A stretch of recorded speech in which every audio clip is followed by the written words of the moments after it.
All right, so we used your natural curl, Jeff. So now let's smooth and polish it out. I'm gonna blow dry your hair with a round brush. This is a boar's hair bristle brush. What I like about using a boar brush on hair is that it pulls all the product throughout your hair and also just helps the cuticles to lay even flatter than they already are.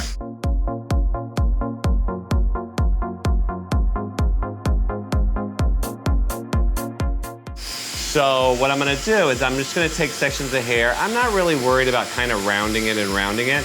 I'm gonna wrap the hair around the brush and just let a little bit of the heat penetrate the hair.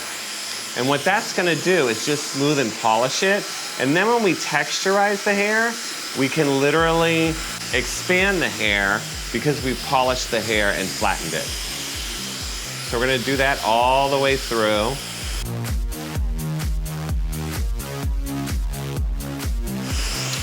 And then right in the very front, what I'm gonna do is I'm gonna actually flat brush just the very front so that there's no real part line. So what I'm gonna do is I'm gonna take the hair, I'm gonna keep parting it, and just at the very base of the hair, what I'm gonna do is I'm gonna actually apply a little bit of heat so that you don't have any lines and that hair can just flow any direction that you want it to. Right. And then what we'll do is we will actually go the opposite way.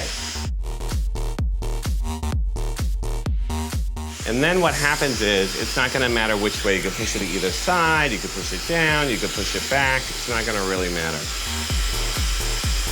So we're gonna use matte definer, and this is definitely the great texturizer for you. We're gonna put a little bit on our finger. Then what we're gonna do is we are going to emulsify it into our hands, and then just push it through your hair. And just leave it kind of tight. What I like about using a texturizer on your hair is what it does is it kind of makes it a little bit piecey.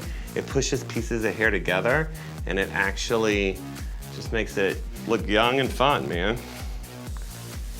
All right, there we go.